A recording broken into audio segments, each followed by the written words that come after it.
انہی مقامات تک جو ہے کوشش کی جا رہی ہے کسی طرح ملبہ ہٹا کے رسائی حاصل کی جائے. اور شامل اس کے علاوہ جو انکوائری کی ہم بات سن رہے تھے, شرجیل میمن صاحب ہوں یا میئر کراچی ہوں یا اس کے علاوہ مراد علی شاہ صاحب ہوں, بلیم گیم بھی کھیلی جا رہی تھی. یہ بھی کہا جا رہا تھا کہ 30 سال پہلے متحدہ اور جماعت اسلامی کی حکومت رہی ہے. اب آ کر کس کو بلیم کیا جا رہا ہے؟ لواحقین کی طرف سے, لوکلز کی طرف سے, تاجر حضرات کی طرف سے؟ یہ بھی کہا گیا کہ 1.5 گھنٹے کا رسپانس ٹائم تھا, وقت پر فائر بریگیڈ پہنچ نہیں سکی, جو پہنچی اس کے پاس پانی موجود نہیں تھا. آپ کو کیا پتہ چلا وہاں پر؟ جی دیکھیں, مختلف پہلوؤں سے تحقیقات اگر نہیں کی گئی تو یقینی طور پہ ہمیشہ کی طرح اس تحقیقات پہ بھی کئی سوالات اٹھ جائیں گے. ایک بات یہ بھی سامنے آئی کہ گل پلازا کے جو مختلف راستے ہیں جو کہ انٹری ایگزٹ پوائنٹ تھے, وہ اس گل پلازا کے بند ہونے سے کچھ وقت قبل ہی بند ہونا شروع ہو جاتے ہیں. اور اس آتش زدگی کے دوران بھی ایسے ہی کچھ ہوا کہ مختلف جو دروازے تھے وہ بند تھے, جس کے باعث لوگ جو اندر محصور ہو گئے تھے, پھنس گئے تھے, ان کو نکلنے کی بھی مہلت نہیں ملی یا پھر ان کو جگہ ہی نہیں ملی نکلنے کی کہ کس راستے سے واپس جائیں, جس میں دکاندار بھی شامل ہیں اور جس میں وہ لوگ بھی شامل ہیں جو کہ یہاں پہ خریداری کرنے کے لیے آئے. اس کے ساتھ ساتھ جو رسپانس ٹائم ہے ریسکیو کا, اس کے حوالے سے بھی جو ہے کئی سوالات اٹھ رہے ہیں. کیونکہ کچھ تاجروں کا یہ کہنا تھا کہ جب ریسکیو ٹیمیں یہاں پہ پہنچیں تو انہوں نے کچھ فائر ٹینڈر ایسے تھے جن کا پانی ختم ہو گیا, کچھ فائر ٹینڈر ایسے تھے جن کی پلیسمنٹ میں بہت ٹائم لگا, اور کچھ فائر ٹینڈر ایسے تھے جو کہ یہاں پر آئے تو وہ اپنی جگہ ہی صحیح سے نہیں شناخت کر پائے کہ کہاں سے ان کو کھڑے ہو بالکل انتظامی جو تاخیر تھی اس کی بھی کمپلین ہم نے سنی. 7 چوک پوائنٹس کے بند ہونے کا بھی ایشو تھا اور فائر سیفٹی ایگزٹ موجود نہیں تھے. بہت شکریہ شاہ امیر ہمارے ساتھ موجود آئے تھی. افسوسناک صورتحال رہی. آج 30 لاشیں برآمد کی گئی ہیں, ڈسٹ ٹیلی 60 سے اوپر جا چکی ہے, اور یقیناً اس پر سندھ بلڈنگ کنٹرول اتھارٹی یا پھر ذمہ داران کے خلاف کارروائی ضرور ہونی چاہیے تاکہ جو لواحقین ہیں ان کو انصاف مل سکے. آگے بڑھتے ہیں پروگرام میں. جس طرح ابتدائیے میں ہم نے ذکر کیا عالمی منظرنامے کا, ڈونلڈ ٹرمپ کی گرین لینڈ کی طرف جو پالیسی رہی ہے, اس کے علاوہ بورڈ آف پیس جو غازہ میں بننے جا رہا ہے, جس میں بہت سے ممالک نے پاکستان سمیت شمولیت اختیار کی ہے, اور ایران کی صورتحال جہاں کے لیے بھی ڈونلڈ ٹرمپ اور اسرائیل کی طرف سے اگریسو بیانات دیے گئے, عالمی منظرنامے میں کس طرح سے تبدیلی سامنے آ رہی ہے, اس پر گفتگو کا آغاز کرتے ہیں. ایئر کوموڈور ریٹائرڈ خالد چشتی صاحب اسٹوڈیوز میں موجود ہیں, دفاعی تجزیہ نگار ہیں. اس کے علاوہ ڈاکٹر تیمور رحمان, ڈاکٹر قمر چیمہ ہمارے ساتھ موجود ہوں گے. آپ دونوں بین الاقوامی امور میں ماہر ہیں. بہت شکریہ آپ دونوں کا بھی. خالد صاحب آپ کا بھی بہت شکریہ. آپ سے آغاز کروں گا. قمر صاحب مجھے یہ بتائیے کہ یہ بورڈ آف پیس کی جو ڈسکشن ہے, پروز اینڈ کونز اس کے کیا ہیں؟ خواجہ آصف صاحب نے بھی یہ بات کی کہ اٹس اے گولڈن اپرچونٹی, اور اگر ہم دیکھیں اس کانٹیسٹ میں کہ مشرق وسطیٰ کے جو سلامتی امور ہیں اس میں کافی سگنیفیکنس ہے پاکستان کی, so it has to be captured as a good opportunity. But on the country انہوں نے حماس کو غیر مسلح بھی کرنا ہے اور اس کے علاوہ وہاں پر پیس بھی مینٹین کرنا ہے. تو اس میں آپ کو لگتا ہے کہ پاکستان کی جو اپروچ ہے اس میں کلیئرٹی ہے؟ دیکھیں بالکل ایبسولوٹ کلیئرٹی ہے. پاکستان کی لیڈرشپ یہ کہہ چکی ہے کہ جہاں تک ڈی ملٹرائزیشن آف حماس ہے وہ ہمارا مینڈیٹ ہی نہیں ہے, نہ ہم اس میں جانا چاہتے ہیں. ہمارا جو سینٹرل گول ہے وہ تو یہ ہے کہ اگر وہاں پہ کچھ ایسا ہو جس سے غزہ کے لوگوں کا مستقبل بہتر ہو سکے, ان کی زندگیاں نارملائز ہو سکیں, جینوسائیڈ جو ہے وہ جو رکا ہے جس کی بڑی کوشش کی گئی, گو کہ پھر بھی انہوں نے 400-450 بندے کو آفٹر دا سیز فائر شہید کر دیا ہے. تو ہماری تو یہ جو ہے وہ ذمہ داری ہے. اور دوسری بات یہ بھی ہے کہ دیکھیں دنیا جو ہے وہ پوری دنیا میں ملٹی لیٹرل پلیٹ فارمز جو ہے وہ اسٹیبلش ہوتے ہیں, اور آپ جو ہے اس کا حصہ بنتے ہیں جب, تو آپ کی کوئی اہمیت ہوتی ہے. اور اگر مسلم ورلڈ میں ہمیں اس اینگل سے دیکھا جا رہا ہے کہ ہم کوئی سلوشن نکال سکتے ہیں کہ غزہ کے مسئلے کا, تو کل کو ہمیں یہ بھی امید رکھنی چاہیے کہ ہم کشمیر کے مسئلے کا بھی کچھ سلوشن نکال سکتے ہیں. یہ ایک ڈسپیوٹ جس کو پوری دنیا جو ہے وہ سمجھتی ہے, اور میرا خیال ہے اس کے اوپر بہت کام ہو سکتا ہے. تو میں سمجھتا ہوں کہ اس کو اس اینگل سے دیکھنا چاہیے. باقی کنٹروورسیز تو جنریٹ ہوتی رہتی ہیں. ہمارا کام وہاں پہ جا کے نہ تو ہم نے کوئی حماس ختم کرنی ہے, نہ ہم نے کچھ اور کرنا ہے. ہم نے ہر وہ کام کرنا ہے جس کے اوپر UN سیکیورٹی کونسل جو ہے وہ اس کی ریفرنس ہوگا, پلس وہاں پہ غزہ کے لوگوں کی زندگیاں بہتر ہوں اور کوئی ڈیولپمنٹ ہو سکے, ریکنسٹرکشن ہو سکے, اس طرح کی چیزیں جو ہیں ہمارا وہ فوکس ہے, نہ کہ ہم کچھ اور کرنے جا رہے ہیں. اور اس طرح کے پلیٹ فارمز کا حصہ بننا چاہیے, اپنے آپ کو آئسولیشن میں نہیں رکھنا چاہیے. ٹھیک ہے تیمور صاحب, مجھے یہ بتائیں, یہ اسرائیل کے کافی کیبنٹ منسٹرز اس بات کو ڈینائی کر چکے ہیں کہ پاکستان کی انکلوژن بھی اس میں ہوگی, کہ ٹرمپ کے گڈ بکس میں آنے کے لیے تو you have to nod and guess to everything that he says. Very true, very true. اور اگر آپ نے ان کو نوبیل پرائز نہ دیا تو ہو سکتا ہے وہ آپ کے ملک کا حصہ اٹھا دے. بالکل. No, I think we always have the option to say کہ we can't do this. اگرچہ اس کی قیمت بھی ادا کرنی پڑے گی, مگر میں یہ ضرور کہوں گا it's a minefield. مطلب ایک بات ہے کہ آپ کہتے ہیں ہماری پوزیشن بڑی کلیئر ہے, پیپر پہ ہم نے یہ لکھا ہوا ہے, یہ لکھا ہوا ہے, یہ لکھا ہوا ہے, مگر جو ریئلٹی آن دا گراؤنڈ ہے وہ یہ ہے کہ ایک سیٹلر کولونیل اسٹیٹ جس نے 2 سال سے جینوسائیڈ کی ہے, جو کہ یونائٹڈ نیشنز کی کوئی بات قبول کرنے کے لیے تیار نہیں ہے, جو کہ یونائٹڈ نیشنز کے اپنے ادارے بلڈوز کر دیتا ہے, ٹوٹلی تباہ و برباد کر دیتا ہے. تو وہاں پہ جب پاکستان کی فوج جاتی ہے, جب پاکستان کے پرسنل جائیں گے ایسی مائن فیلڈ میں جو کہ ایک بیٹل زون ہے فرینکلی, تو وہاں پہ کچھ بھی ہو سکتا ہے. وہاں پہ یہ بھی ہو سکتا ہے کہ اگر فرض کریں اسرائیل جو ہے وہ اس جو انڈرسٹینڈنگ اگریمنٹ اس کو وائلیٹ کرتا ہے, اور پھر فلسطینی یہ کہتے ہیں کہ بھئی آپ یہاں پہ آئے ہیں to keep the peace, now do something, تو پاکستان کیا کریں گے؟ پھر وہاں پہ واقعی لڑیں گے. Exactly. So it's a very very very very tricky. Israel کیا فیل کرے گا by the inclusion of Pakistan? Would they be comfortable? I think Israel would not be comfortable. کوئی بھی انکلوڈ ہو, وہ تو یہی چاہتے ہیں کہ یہاں سے سارے فلسطینی دفع ہو جائیں ایک دفعہ. بالکل ایبسلیوٹلی, اور ان کی زندگی اتنی ہم مشکل بنا دیں کہ یہ یہاں سے نکل جائیں. یہ اصل میں ان کا جو کبھی کبھار ٹیبل ٹاک میں وہ اور باتیں کر دیتے ہیں, مگر جو کنسسٹنٹ لائن آف ایکشن نظر آ رہا ہے وہ یہی ہے. ادروائز اب تک تو ان کو کب کی اپنے آپریشنز کب کے ختم کر دینے چاہیے تھے, مگر نہیں کر رہے.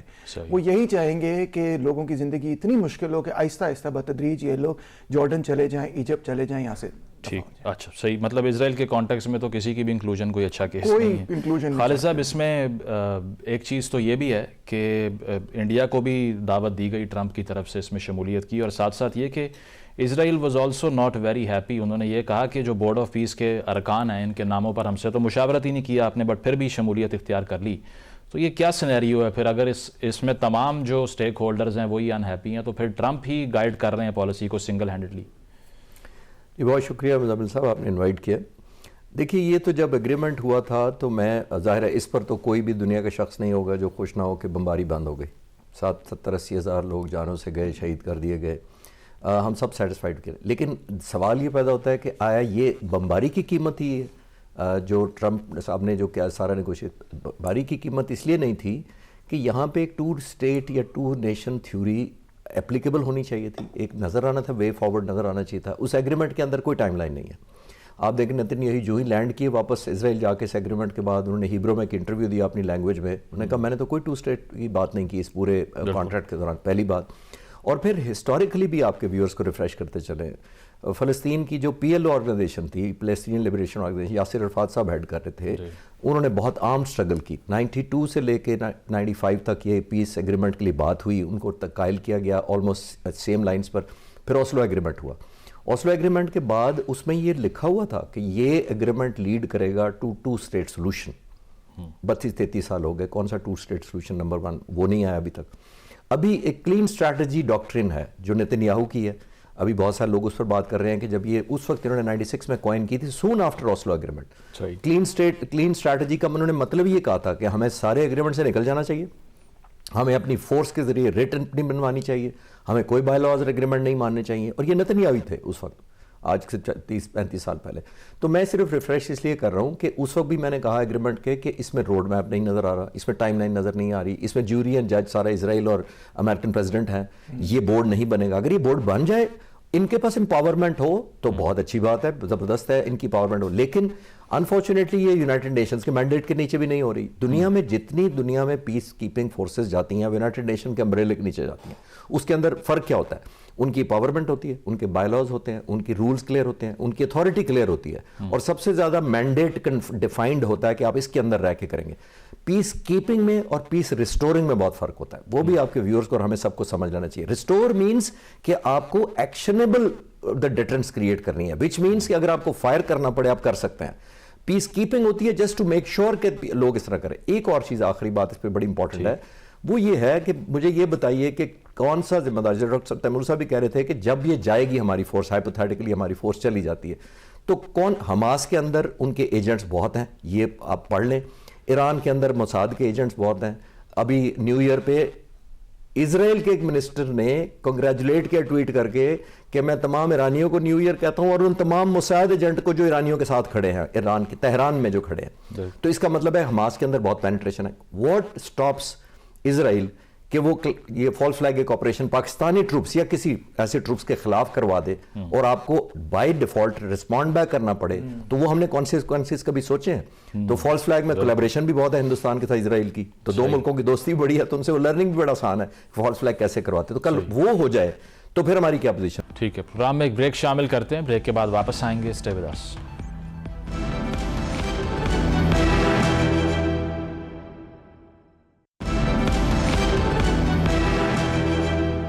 ویلکم بیک ناظرین, ڈسکشن کو کنٹینیو کرتے ہیں. قمر صاحب مجھے یہ بتائیے, جس طرح خالد صاحب نے بات کی ہے انٹرنیشنل لاء کی, ٹرمپ نے تو سارے مسئلے ہی حل کر دیے, انہوں نے تو کلیریفائی کر دیا کہ انٹرنیشنل لاء نہیں, میری اپنی مورالٹی شاید مجھے گائیڈ کر لے, but I am not bound to any international law whatsoever. تو گرین لینڈ ہو گیا, وینیزویلا ہو گیا, یا جو یورپ کے ساتھ ابھی کنفرنٹیشن ہو رہی ہے, کس طرف جا رہا ہے امریکہ؟ لوگ کہہ رہے ہیں یہ وہی امپائر فارمیشن کا دور واپس آ گیا, الائنسز بناؤ اگر اپنے آپ کو بچانا ہے تو, اور کوئی انڈیپینڈنٹ باڈی یو این کی طرح کی, سیکیورٹی کاؤنسل کی طرح کی is not going to save you.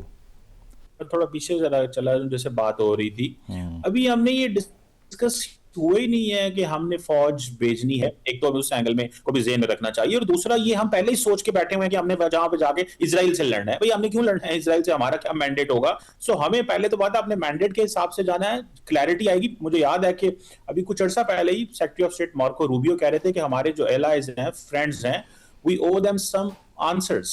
تو وہ آنسرز ابھی انہوں نے ہمیں دینے ہیں, جیسے جیسے آنسرز آئیں گے چیزیں چلے گی. بٹ لیکن جو آپ بات کر رہے ہیں, میرا خیال ہے کہ یہ obviously اس کو ہم بولتے ہیں یہ ٹرمپین انارکی ہے نا.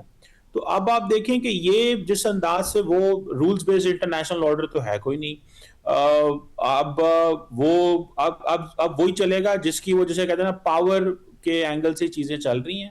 ابھی کل کینیڈین پرائم منسٹر بھی ڈیووس میں یہی کہہ رہے تھے کہ بھائی اب وہ آرڈر ختم ہو گیا. فرینچ پریزیڈنٹ بھی یہی کہہ رہے تھے. تو ہم ایک نئے ڈائریکشن کی طرف جا رہے ہیں جہاں پہ ہمیں یہ تو نظر آ رہا ہے کہ جو انٹرنیشنل کوآپریشن ہے وہ بھی ختم ہوتا نظر آ رہا ہے. یورپ خود پریشان ہے کہ کیا نیٹو کا مستقبل ہے, آرٹیکل 5 امپلیمنٹ ہوگا کہ نہیں ہوگا, اور کس طرح چیزیں چلیں گی. تو یہ میں سمجھتا ہوں کہ یہ ایک اس طرح کا سٹرکچر ڈیولپ ہو رہا ہے جس کے بارے میں کوئی بھی کلیئر نہیں ہے کہ یہ کیا ہوگا. اگر فار ایگزامپل ٹرمپ نے تو یہ بھی کہہ دیا یہ جو بورڈ آف پیس ہے یہی نہیں یونائٹڈ نیشنز ہے, وہ تو G7 کو نہیں مانتے, وہ تو کہہ رہے ہیں کہ جناب G2 ہی ساری چیزیں ڈٹرمن کرے گی, میں اور چائنا مل کے کریں. تو پوٹن کو بھی آفر کر دی انکلوژن انہوں نے. یس, چائنا کو بھی آفر کیا ہے, بلکہ کچھ اسکینڈینیوین کنٹریز نے تو ریفیوز کر دیا کہ وہ اس کا حصہ نہیں بنیں گے. بہرحال یہ کس طرح کا انٹرنیشنل آرڈر آ رہا ہے جس کی کوئی کلیئرٹی نہیں ہے. لیکن سوال بڑا انٹرسٹنگ ہے. آج بھی کسی راؤنڈ ٹیبل میں بیٹھ کے میں بات کر رہا تھا اسلام آباد میں کہ جب ٹرمپ کے پہلے 4 سال گزرے تھے تو دیٹ واز این ایرا کہ جی دنیا میں وہ آئسولیٹ ہو گئی. تو جیسی بائیڈن ایڈمنسٹریشن آئی تو انہوں نے کہا جی امریکہ از بیک. اب سوال یہ پیدا ہوتا ہے کہ یہ 4 سال گزرنے کے بعد جو ٹرمپ کرے گا امریکہ کے ساتھ. میں ابھی کل دیکھ رہا تھا کہ جو گیون نیوسم ہے جو کیلیفورنیا کے گورنر ہیں وہ کہہ رہے تھے کہ the European countries need to show some spine. آپ آئے نا سامنے کھڑے ہوں, بات کریں, آپ کیوں نہیں کچھ کر رہے. تو دیکھنا یہ ہے کہ کیا یہ جو 4 سال ہیں یہ کیا دنیا کو اتنا ڈینٹ ڈال دیں گے کہ سارے کا سارا رولز بیسڈ آرڈر جو ریورس ہو گیا ہے. جب اگلی دفعہ فار ایگزامپل ڈیموکریٹک لیڈرشپ آتی ہے امریکہ میں تو وہ کیا آفر کرے گی؟ وہ ایسے ہی کہے گی جیسے بائیڈن نے کہا تھا امریکہ از بیک, یا کہ اب دنیا امریکہ پہ ٹرسٹ نہیں کرے گی اور ایک نئی انگیجمنٹ ہوگی, ایک نئی ٹرسٹ بلڈ ہوگا ود ان الائز. فورگیٹ کہ کیا ہوگا. کوئی کہہ رہے جی یالٹا جیسی سچویشن بن رہی ہے, چائنا, رشیا, امریکہ اپنے سفیر آف انفلوئنس کو کر رہے ہیں. تو میرا خیال ہے the situation is too fluid and it's too early to comment کہ کیسے چیزیں جو ہیں وہ unfold. انٹرنیشنل آرڈر آپ کہہ رہے ہیں کہ چینج ہو رہا ہے کافی. اس پہ ڈاکٹر صاحب یہ جو ہم دیکھ رہے ہیں سیکنڈ ورلڈ وار کے بعد سے جو امریکہ نے سیکیورٹی گارنٹیز دیں یورپ کو, فی الوقت تو لگ رہا ہے کہ امریکہ یورپ پہ حملہ کر دے گا. ٹیرف وار میں بھی بڑے اگریسو دکھائی دے رہے ہیں, وارن بھی کر رہے ہیں کہ گرین لینڈ کے کیپچر میں ہمارے رستے میں نہ آئیں. برٹش پارلیمنٹ میں جو رسپانس آیا وہ بھی آپ نے دیکھا. تو پھر یہ ریگریٹ کرے گا یورپ اب بیسکلی کہ اپنی آرمیز کو بلڈ نہیں کیا, اکانومی پہ فوکس کر بھی لیا, تو اب امریکہ کا جو رات ہے اس کو فیس کریں آپ؟ شاید ریگریٹ کریں, مگر اس کا پھر یہ سولوشن تو نہیں ہے کہ اب جرمنی ری آرم ہو جائے, بیکاز آپ کو پتہ ہے کہ جرمن آرممنٹ کے نتیجے میں پہلے کیا ہو چکا ہے دنیا. 17 فوجی بھیجے ہیں گرین لینڈ میں انہوں نے بھیجے ہیں. That's right. آئی مین دیکھیں یورپ کے پاس نیوکلیئر ویپنز بھی ہیں, ایسی بات نہیں ہے کہ وہ کوئی بالکل ہی ایسے لوگ ہیں جن کے پاس کوئی فوج نہیں ہے, جن کے پاس کوئی ڈیٹرنس نہیں ہے. Real question was a one of politics. وہ یہ تھا, مطلب ملٹری کا کویشچن تو شاید ملٹری کے لوگ بہتر آنسر کر سکیں, مگر real question was one of politics. اور وہ پالیٹکس یہ تھی کہ ایک پرو کیپٹلسٹ بلاک بنا انڈر امریکن ہیجیمنی, جو کہ کولڈ وار کے پیریڈ کے اندر بنا, اور کسی نہ کسی شکل میں وہ آج تک سروائیو کرتا رہا. اس کی جو قیمت ہے, چاہے وہ نیٹو کی شکل میں ہو یا بریٹن ووڈز کے سسٹم کی شکل میں ہو یا فائنینشیل سسٹم کی شکل میں ہو, وہ ایک طرح سے امریکہ سمجھتا ہے کہ ہم نے اس کو اٹھایا, ہم نے برداشت کی. اور اب جب امریکہ ریٹریٹ کر گیا انٹو نیشنلزم انڈر ٹرمپ, وہ کہتے ہیں اب ہم کیوں یہ ساری جو بوجھ ہے وہ کیوں اٹھائیں. ہاں, بلکہ الٹ وہ کہتے ہیں کہ اب آپ کیونکہ گرین لینڈ کو ڈیفینڈ نہیں کر سکتے, حالانکہ گرین لینڈ پہ کسی نے نہیں کہا کہ وہ حملہ کرنے لگے ہیں, ایسی کوئی بات ہو, کیونکہ آپ اس کو ڈیفینڈ نہیں کر سکتے اس لیے ہم اس کو ٹیک اوور کر رہے ہیں. یہ تو کوئی کرائٹیریا کسی قسم کا نہیں. انہوں نے بیسکلی یہ کہا کہ رشیا اور چین اس سے پہلے کہ وہ کیپچر کر لیں میں کر لوں گا, whether you like it or not. But Russia اور چائنا کے کوئی پلانز ہی نہیں سامنے آئے کہ وہ گرین لینڈ کو کیپچر کرنے کا سوچ رہے ہیں. یہ صرف ٹرمپ نے خود ہی بنا دی خبر, جس طرح پرانے زمانے میں صدام حسین کے بارے میں خبر تھی کہ جی وہ اس کے پاس ویپنز ہیں, پھر موڈورو جو ہے ڈرگ اسمگلر ہے, خود ہی انہوں نے سوچ لیا کہ وہ شاید لے لیں, تو اس سے پہلے ہم لے لیں. بھائی there are know war plans افوٹ. کسی نے کچھ پڑھا ہے کہ کوئی چین نے کوئی اپنے سمندری جہاز یا کوئی سب مرینز بھیجی ہو یا کوئی ایسا مسئلہ؟ Nothing of that sort. تو اس پہ جو بیسکلی ایشو ہے وہ اب یہ ہے کہ یہ سارا, سوری ٹو انٹرپٹ, ایشو یہی ہے مزمل کہ جو انہوں نے کہا ہے کہ گرین لینڈ کے پاس واسٹ نیچرل ریسورسز ہیں, ریئر ارتھ منرلز, آئل, لوکیشن بڑی کروشل ہے, بہت کروشل. آرٹک جو وہاں سے شپنگ کے روٹس ہیں, گلوبل وارمنگ سے جب پانی ٹھنڈا سمر میں ہوگا تو یا گرم ہوگا رادر, برف پگھلے گی تو روٹس نکلیں گے وغیرہ. یہ اصل ایشو ہے. یہ کوئی ایشو نہیں تھا کہ رشیا اس کو ٹیک اوور کرنے. یعنی ٹرمپ نے یہ بھی کہہ دیا کہ چین اور روس میرے نیبر نہیں بن سکتے. ان کو یہ نہیں معلوم تھا کہ الاسکا میں پہلے ہی آپ نیبر ہیں. اس پہ خالد صاحب مجھے یہ بتائیں کہ یہ ملٹریز کو جو کٹ ٹو سائز کرنے والی اپروچ تھی دنیا کی, یہ ہم نے دیکھا کہ برلن وال کے بعد جب وہ گری تو اس کے بعد لوگوں نے کہا کہ بھئی ہسٹری تو ختم ہو گئی ہے, اب ایک ہی آرڈر ہے, اس کے علاوہ کوئی کسی ڈیموکریٹک کنٹری کو ڈیموکریٹک کنٹری پہ حملہ کرتے ہوئے نہیں دیکھے گا. بٹ یہاں تو سچویشن چینج ہو گئی ساری, وہ law is the command of the sovereign والی بات یاد آ رہی ہے دوبارہ سے. So it's a bad time for international politics. What do you think? وہ مائٹ از رائٹ والا تو بچپن سے پڑھتے آ رہے ہیں, آپ نے بھی اسی طرح اشارہ کیا. میں ملٹری میں جب ایئر فورس میں تھا تو وار کالجز میں یا NDU میں پڑھاتا بھی تھا اور پڑھتا بھی تھا. ایک جنرل تھے ایتھنز کے, ان کا نام تھا تھوسیڈس. 2500 سال پہلے انہوں نے ایک پاور کو ایکسپلین کیا تھا, اور انہوں نے کہا تھا پیلوپونیزین وار پہ پہلی کتاب جو انہوں نے لکھی جی, اور اس نے کہا تھا the strong must do what he can and the weak must suffer what he should. Exactly. بالکل بالکل. تو اس کا کیا مطلب ہے آج میں, اچھا میں تھرو آؤٹ جب کالجز میں وار کالج میں پڑھاتا تھا تو میں یہ سمجھتا تھا یہ تھیوری ہمیں آنی چاہیے, صرف یہ پریکٹیکل نہیں ہوتا. اب دنیا نارمز میں چلتی ہے, so called some what United nations ہے, اقوام متحدہ کے انڈر کچھ نہ کچھ رولز ہوں گے, کوئی ایتھکس ہوگی, کوئی morality ہوگی. مجھے لگتا ہے 2500 سال پہلے وہ پڑھائی ضائع گئی, اس لیے کہ وہی ہو رہا ہے جو مائٹ از رائٹ والا چکر ہے. اب گرین لینڈ دیکھ لیں, گرین لینڈ کا کس میں کوئی شک نہیں ہے کہ چاہے 10 سولجر جائیں, انہوں نے فار گرانٹیڈ لیا ڈینمارک نے نا. انہوں نے یہ کہا کہ ہم نے کیونکہ آلموسٹ آؤٹ سورس کیا ہوا ہے تو ایتھکس والی کتاب اپلیکیبل ہوگی. ایتھکس کی کتاب کوئی اپلیکیبل نہیں ہوتی. انہوں نے کہا کہ ہمیں اوورسی کرنا ہے. اب یہ صرف 2-3 چیزیں بڑی بڑی امپورٹنٹ ہیں. ان کو فٹ آن گراؤنڈ چاہیے فزیکل. ابھی بھی امریکہ کا ایئر ڈیفنس ہے وہاں پہ, نیٹ ورک امریکہ کی موجودگی ہے وہاں پر, لیکن واٹ دے سیئنگ از کہ نہیں ہمارے نام پہ تو نہیں ہے نا یہ پراپرٹی, تو وہ نام بھی ہمارا ہی ہونا چاہیے تھا کہ ہم آل اینڈ آل. وہ میزائل کو اوورسی کریں گے سوویت یونین کے, رشیا کے سوری, وہ یہ دیکھیں گے کہ جو منرلز, ڈاکٹر صاحب بھی کہہ رہے تھے کہ جی منرلز اتنے زیادہ ہیں. اور اب یہ ایک اور ریسرچ جو اب آ رہی ہے کہ یہ شاید انوائرمنٹل چینجز کی وجہ سے یہ برف پگھلے گی. حالانکہ یہ 3 کلومیٹر ہائٹ کی برف پڑی ہوئی ہے جس کو ڈگ آؤٹ کرنا فائنینشلی وائبل نہیں ہے. اتنے منرلز, گولڈ اور جو بھی کچھ ہے نیچے, وہ اس لیے ڈگ نہیں ہو سکتا کہ اس سے زیادہ کاسٹ آ جائے گی جتنا آپ نے بینیفٹ لینا. لیکن